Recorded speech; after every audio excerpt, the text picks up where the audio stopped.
Ayan po mga kabida, isang magandang oras sa lahat. Welcome po sa aking channel. Ito, usapang impeachment pa rin, laban ho kay Vice President Sara Duterte. Hindi mamatay-matay po itong impeachment po ni VP Sara, Dami ho talaga mga tao, mga kabida, na gusto ho nilang ma-impeach kagad, matanggal kagad sa kanya hong posisyon ito pong si Vice President Sara Duterte, Sino kaya yung nasa likod nitong mga taong ito, Palagay ko po, may ambisyon po ito na maging vice presidente po ng Pilipinas, Diba? Siguro po, sa akin lang po yan, mga kabida. Kaya nga, sabi ko, antayin na lang po natin yung sinabi po ni Senator Cheese, diba? Nangako po itong si Senator Cheese na pagbalik ko nila from break, this coming June 2, umpisahan na po nila kagad ito pong proseso po ng impeachment trial laban kay Vice President Sara Duterte. Ang problema, atap na atap po itong mga taong ito, Itong mga sektor, may mga grupo dyan, na gusto talagang hatulan na talaga kagad itong si Vice President Sara Duterte. Kung maaari nga, bukas na yan. Gusto na nilang mawala si VP Sara, Yun yung gusto po nila, Ito. May headline po mga kabida, ito pong Abante Tonight, yung kanilang headline, signature campaign, ikakasa para simulan na impeachment trial kay VP Sara. Ayun. Meron pong grupo na gusto hong mag-ikot po ng Pilipinas, para po mangala po daw ng signature o pirma, Ito, babasahin ko lang po, ito. Nakatakdang maglunsad ang isang faith-based group ng People's Impeachment Campaign na naglalayong mangalap ng 1 milyong pirma buwan-buwan. Mantakin nyo yan mga kabida. Every month, kailangan po makakuha po sila ng 1 million signature, Alright? Para suportahan, palakasin ang sigaw ng publiko para sa paghatol kay Vice President Sara Duterte. Ayun. Gusto ho nila na ipakita sa publiko na majority mga kabida ng mga Pilipino ay sumusuporta po sa pagpapatalsik po kay Vice President Sara Duterte. Ayun. Diba? So, ang problema kasi dyan, gusto ho nilang patalsikin ng Vice Presidente. Proseso kasi yung impeachment, Hindi ibig sabihin po mga kabida na i-impeach mo yung Pangulo o pangalawang Pangulo, matatanggal na kaagad. Parang sure na sure sila po mga kabida na yung mga senator judges po ay boboto doon ho sa conviction po ni Vice President Sara Duterte, Bakit? Meron na ba kayong kontrata sa kanila? Tanong ko lang yan, Bakit atat na atat po kayo? Meron na ho ba kayong kontrata sa mga senator judges na pag masimulan na po itong impeachment trial, alam na po ninyo yung kanila kong indecision? Diba? Bakit? Bakit ganon? Napakasakit yan. Yan po mga kabida, Natutuwa lang po ako dito sa mga taong ito kasi parang hindi ko alam kung anong nangyari sa puwet po nila gusto ho nila kagad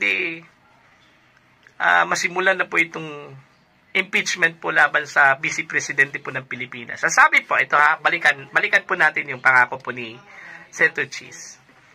Ang sabi po ng Senate President, ayaw ho niyang madaliin po itong impeachment trial po, Kasi baka daw mas lalong humaba pa daw yung discourse. Kasi may mga karapatan po itong defendant itong si VP Sara baka daw ma-suppress yung kanya kung karapatan kung madaliin po itong impeachment trial. So dapat dahan-dahan at saka tugma doon ho sa kanilang rules, Kasi pag ira-rush po natin, baka tutungo yan sa Korte Suprema, baka dun ho magtagal yung yung trial, di ba? So, dandahanin lang, ilagay po natin sa tamang perspective Anyway, yung timeline po ng impeachment trial, pasok pa kasi no? Pwede pa sa June, okay? Umpisa po ng June 2, balik po sila, then tatalakayin po nila yung articles of impeachment, and then, anyway, may ano na may timeline na po tsaka may scheduling na po, di ba? Ang umpisa nga doon ho sa schedule po nila, proposed calendar po of activities, impeachment trial is on July 30, di ba? Sa July 30 po mag-umpisa. Pagkatapos po ng State of the Nation address po ni Pangulong Ferdinand Bongbong Marcos. So, from that date, tuloy-tuloy na po yan, ano? Kasi ang trial po daw nila mag-umpisa po ng 9 a.m. hanggang 2 p.m., ano? Kasi may ibang trabaho pa kasi itong mga senador po natin, So, gagawin po nila yung kanilang trabaho bilang senador in the afternoon, di ba? And then in the morning hanggang 2 p.m.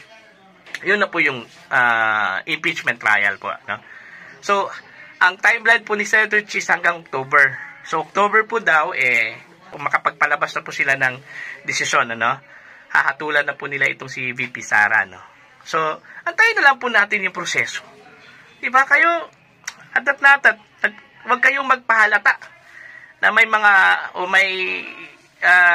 nasa likod po ng inyong mga galawan dyan. Di ba? Kasi ang interpretasyon namin baka meron pong nagpapagalaw po sa inyo, ano? Gusto hong kagad madesisyonan na po itong si VP Sara. Parang sightseeing na po yung yung upuan po ni VP Sara Baka gusto na po nila na, uy, kailan kaya ako makaupo ho dito, ano? Wag naman ganun. Wag kayong magpahalata, no? Antayin po natin, sundin po natin yung proseso, ano? Total, magkakaroon naman po tayo talaga ng impeachment trial unless kung meron pong desisyon ang Korte Suprema, no? Remember po mga kabida, meron pong petition po itong si VP Sara sa Korte Suprema, di ba? Diba? Yung petition po niya is certiorari and prohibition. Kasi kini-question po niya yung pang-apat na impeachment complaint. Ano po, no? Na ginamit doon ho sa transmit po ng articles of impeachment po makabida sa Senate, diba? Ang tingin ho ni VP Sara doon at saka ng kanyang kampo po ay invalid na po 'yon. Kasi sa provision po ng ating saligang batas, ang isang impeachable officer po ay kailangan po na sasampahan lang po siya ng kaso o ng impeachment complaint isang beses lang po sa isang taon. Okay? Otherwise, kung marami, 2, 3, invalid na po yon. Kasi pag once na magkaroon na po ng impeachment process mga kabida, on that particular year, ang susunod po na filing po ng impeachment complaint ay sa susunod na taon na naman po. Kasi may 1-year ban yan yun yung tingin po ni VP Sara dun sa pang-apat na impeachment complaint po, ano. Separate dun sa first 3 complaints, ano po, mga kabida. So, yun na po, no? So, abangan na lang po natin kung kaya ba nilang makuha po itong 1 million per month na signature po mga kabida, no? Para lang po ipakita yung suporta daw ng publiko. Huwag nyo kaming isali dyan, ha? Huwag nyo kaming isali dyan. Para yung survey, no? Sinasabi na ganito, lamang po si ganito. Kasi sinurvey daw yung mga Pilipino sa buong Pilipinas. Hindi naman kami po sinurvey. So, ganyan din, no? Yung signature na yan, it doesn't follow mga kabida na yun na yung salita at pananaw ng buong Pilipinas. Okay? So, 1 million lang yan. So, kung tutuusin po, nasa 100 plus 110 million yung mga Pilipino po ngayon, ano?